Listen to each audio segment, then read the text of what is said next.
Hi friends, free knowledge channel में आपका स्वागत है। आज का हमारा टॉपिक है डिजिटल सिग्नेचर के बारे में। डिजिटल सिग्नेचर क्या होते हैं, इसका इनकम टैक्स में क्या फ़ायदा है और इससे हम आईटीआर को कैसे भर सकते हैं। वीडियो को लास्ट तक देखें और प्लीज़ चैनल को सब्सक्राइब करें ताकि जो और भी वीडियो आपके पास पहुंच सके। डिजिटल सिग्नेचर एक इलेक्ट्रॉनिक डॉक्यूमेंट होते हैं जो कि आईटीआर में कई बार बहुत से काम आते हैं। फर्स्टली जब भी हम साइन करते थे तो वो फिजिकल साइन होते थे। जैसे भी हम किसी बैंक में जाकर या फिर पोस्ट ऑफिस से पैसा निकालने के लिए या फिर कोई एग्रीमेंट पे जो भी साइन करते थे वो फिजिकली साइन होते थे। आजकल बहुत से काम इलेक्ट्रॉनिक हो गए हैं। इन इलेक्ट्रॉनिक कामों को जल्दी से करने के लिए इन डिजिटल साइन और ई साइन का क्रेज़ शुरू हुआ। अभी बात करते हैं ई साइन। जैसे हम आधार ओटीपी देते हैं तो वो आधार ओटीपी एक ई साइन होती है। आधार 2017 के बाद बहुत कारगर हुआ है और हर जगह पे आधार ओटीपी ही चलता है। अगर हम अपना पैन कार्ड भी बनाने जाएं तो 1 से 2 घंटे में हमारा पैन कार्ड मिल जाता है और हमें उसमें आधार कार्ड की ओटीपी देनी पड़ती है। इस तरह जो आधार ऑथेंटिकेशन भी एक ई साइन होते हैं जो कि बहुत काम के होते हैं। अभी बात करते हैं डिजिटल सिग्नेचर। ये डिजिटल सिग्नेचर ई साइन का ही बढ़ा हुआ रूप है। जब हमारा काम ई साइन से नहीं होता है तब हमें डिजिटल सिग्नेचर की ज़रूरत पड़ती है। बहुत से पर्सन ऐसे होते हैं जो ई साइन यूज करते हैं, जैसे कि जो गवर्नमेंट के टेंडर भरते हैं उनको इस डिजिटल सिग्नेचर की ज़रूरत पड़ती है। इसके अलावा कुछ कंपनियां जो कि जैसे मोटरसाइकिल, ट्रैक्टर या अदर कंपनियां जो अपना इंश्योरेंस या कुछ और कंपनी से क्लेम करती हैं वो भी डिजिटल सिग्नेचर से ही करती हैं। हर जगह सिक्योरिटी पर्पज़ के लिए जो डिजिटल सिग्नेचर का क्रेज़ बहुत ज़्यादा बढ़ रहा है।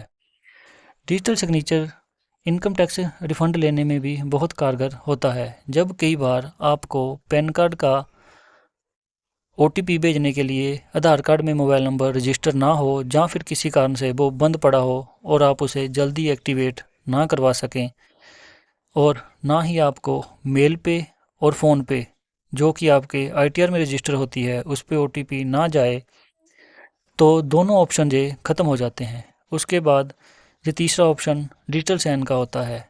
जब भी आप इनकम टैक्स में पैन कार्ड को फॉरवर्ड करोगे तो वहाँ पर ये 3 ही ऑप्शन होते हैं। फर्स्ट ऑप्शन आधार ओटीपी का होता है।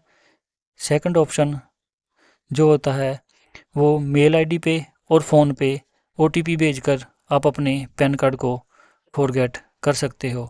लेकिन कई बार आपके सीए ने आपकी आईटीआर में मोबाइल नंबर या फिर मेल आईडी कोई और डाल रखी होती है, जिस वजह से आप उस तरीके से भी अपने पैन कार्ड को फॉरगेट नहीं कर पाते हो। तब वहाँ पे तीसरा ऑप्शन डिजिटल सिग्नेचर का लिखा रहता है। इस डिजिटल साइन को बनाने के लिए आपको अपना पैन कार्ड और आधार कार्ड कंपनी को भेजना पड़ता है और उससे डिजिटल साइन के लिए मांग करनी पड़ती है। इन कंपनियों में जैसे ई मुद्रा, वी साइन, सिग्मा या अदर बहुत सी कंपनियां हैं जो कि डिजिटल सिग्नेचर प्रोवाइड करती हैं। इसके बीच में आपके डाटे को और आपके इन प्रूफों को अपलोड कर दिया जाता है। इसके बाद वो आपको एक वीडियो लिंक भेजते हैं। उस वीडियो लिंक में आपने अपना नाम, डेट ऑफ बर्थ, अपना पैन कार्ड नंबर और ये बताना होता है कि मैं डिजिटल साइन बनाना है। जब आप उनको ये डाटा प्रोवाइड कर देते हो तो वो आपके डॉक्यूमेंट और आपके फेस को उसके साथ अटैच करके देखते हैं कि ये वही पर्सन है। पूरी तरीके से सेटिस्फाई होने के बाद वो आपको डिजिटल साइन प्रोवाइड कर देते हैं। ये डिजिटल साइन एक टोकन के रूप में मिलते हैं जो आप सीधे बाई पोस्ट भी टोकन के रूप में ले सकते हैं, या फिर अगर आपके पास ऑलरेडी टोकन है तो आप इसे ऑनलाइन भी डाउनलोड कर सकते हो।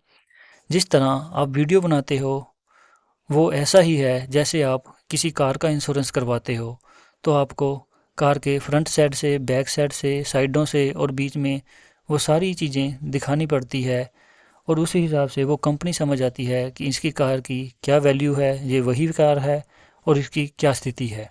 उसी तरह जब आप अपने फेस में ये वीडियो बनाते हो तो वो डाटा आपके डॉक्यूमेंट के साथ में मैच कर जाता है और उसी तरीके से वो आपको डिजिटल साइन प्रोवाइड कर देते हैं। वो डिजिटल साइन आप ई पास टोकन में भी डाउनलोड कर सकते हो। अभी चलते हैं इसका लाइव डेमो देखते हैं। सबसे पहले आप फॉरगेट के ऑप्शन पे जाएंगे तो अपना पैन कार्ड डालते हो। पैन कार्ड के बाद वहाँ पे अपलोड डिजिटल सिग्नेचर को टिक करोगे। वहाँ पे लिखा रहता है न्यू डीएससी या फिर रजिस्टर्ड डीएससी। आप न्यू डीएससी को चूज करें। इसके बाद ये जो ऑप्शन खुलते हैं, इसके बाद में जो आपका प्रोवाइडर होता है जिसने आपको डिजिटल साइन प्रोवाइड किए होते हैं उनका डाटा डाला जाता है। इसके बाद आपका ये जो 3 बॉक्स है ऑलरेडी वो आपके कौन से टोकन में है वो टोकन की और दूसरा पासवर्ड जो आपका है वो डाला जाता है। ये तीनों ही चीज़ें कंप्यूटर में काम करती है और लैपटॉप वगैरह से ही आप इन चीज़ों को कर सकते हैं। ये काम मोबाइल में नहीं किया जाता है। इसके लिए आपके पास उस कंपनी का टोकन होना चाहिए और जो भी सॉफ्टवेयर इसमें काम करते हैं उन सभी का लैपटॉप में होना ज़रूरी है। इस तरीके से आप अपने पैन कार्ड को फॉरगेट करके आईटीआर भर सकते हो। ये भी एक बहुत ज़रूरी चीज़ है जिसके द्वारा आप अपनी आईटीआर फाइल कर सकते हो। ये तरीका होता है डिजिटल सिग्नेचर के लिए।